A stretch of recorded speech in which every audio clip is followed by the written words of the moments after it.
Welcome to astrologymission.com। इस video में हम बात कर रहे हैं किसी व्यक्ति के जीवन में दूसरी शादी या दूसरी शादी की संभावना के बारे में हम चर्चा करेंगे। वो व्यक्ति चाहे पुरुष हो या महिला हो। आइए हम ये वीडियो शुरू करते हैं। सातवां घर और उसका सब लॉर्ड विवाह के लिए जिम्मेवार है।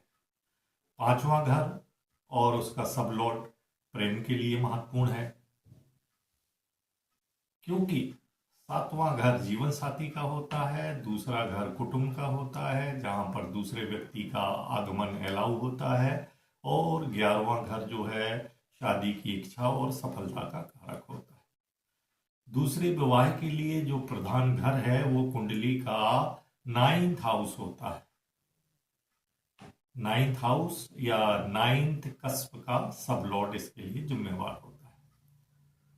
अब यहाँ पे जो है आम व्यक्ति प्रश्न उठा सकता है कि जो 9th हाउस है या 9th कस्प का सब लॉर्ड जो है दूसरी शादी के लिए क्यों जिम्मेवार होता है, और ये प्रश्न स्वाभाविक है।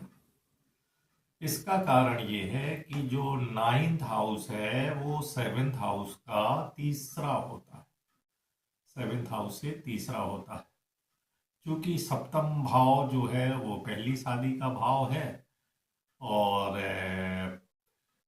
पहली पत्नी का भाव है, और जो दूसरी पत्नी जो है पहली पत्नी की बहन की तरह होगी, और ये जो है सप्तम से तीसरा अर्थात नवम भाव से दूसरी शादी का जो है भाव माना जाता है।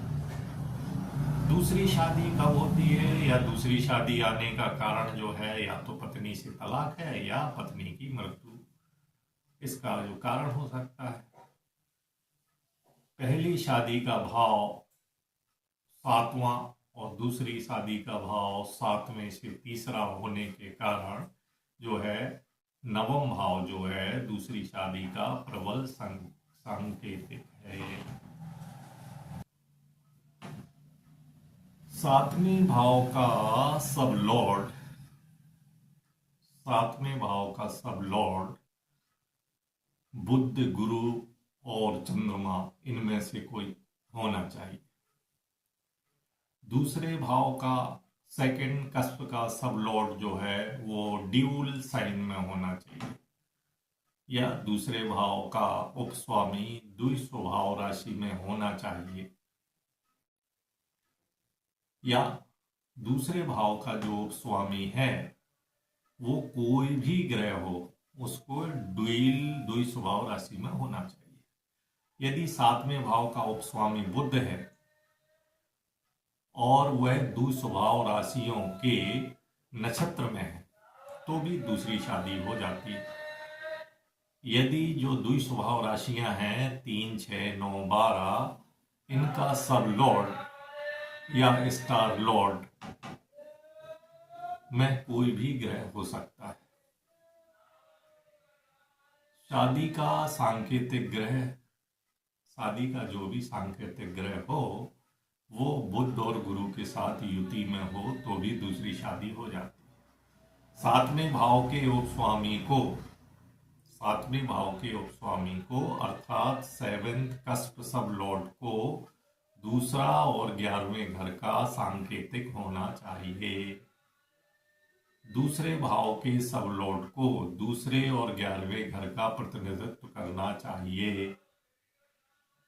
जो 9th हाउस है, 9th कस्प सब लॉर्ड, यहाँ जो भाव को या हाउस को कस्प क्यों कहते हैं, क्योंकि ये वीडियो जो है केपी सिस्टम या कि कृष्णमूर्ति पद्धति से दूसरी शादी का योग बता रहा है। तो इस वीडियो का जो मुख्य आधार है वो कृष्णमूर्ति पद्धति है, और कृष्णमूर्ति पद्धति में हाउस को कस्प बोलते हैं। तो 9th कस्प सब लॉर्ड को दूसरा, 9वां और 11वें में से किसी एक घर का प्रतिनिधित्व करना चाहिए।